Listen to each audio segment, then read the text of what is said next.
It's official. Zach Wilson is benched. He's not going to be starting Sunday versus the Jets after Robert Saleh wouldn't commit to him being the starter earlier this week. The players were informed during a meeting today that Zach Wilson would not be starting. And I'm so happy the Jets did this, honestly. It shows leadership from Robert Saleh and the coaching staff.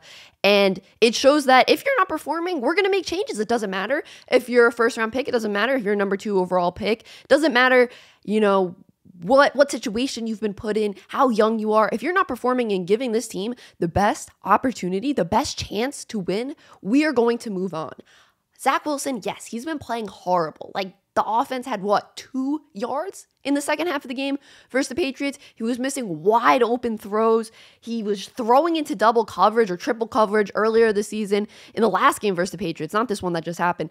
In the one that happened like 2 weeks ago, he threw an interception into like triple coverage. He throws the ball into double and triple coverage. I don't know why. I feel like it's like you can see that there's a lot of defenders there. Why would you put the ball there? He's not good. But the reason I feel like he was benched, the true reason I feel like Zach Wilson was benched was because of the comments after the game on Sunday. You just played a horrible game, a horrible, horrible game. The defense played their heart out, only gave up 3 points. I mean, that's one of the best defensive performances you can get in this league. It's the closest you can get to a shutout. And he didn't take responsibility. He did not take accountability. It was a layup question. It was a layup question where he could have said, yes, I need to do better. Yes, I personally need to do better. Like we see all other quarterbacks do when their team loses. Quarterbacks are always taking accountability or should always be taking accountability if they are true leaders. He had a layup question to do that. But what's his response? No. I did a whole video about his comments. So if you want to check that out, I'll link it in the description.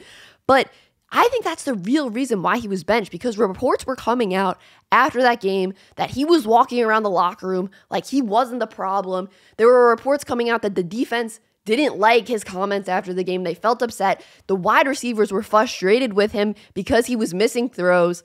And Zach Wilson also said, oh yeah, there's things they do that frustrate me too. That's kind of paraphrasing, but he basically did say that. I don't have the quote up in front of me right now because the news just broke.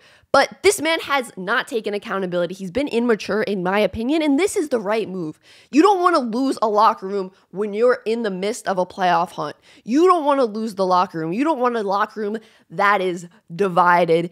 And what the Jets really need is a game manager. They don't need someone who can make those crazy Zach Wilson throws that he made in college.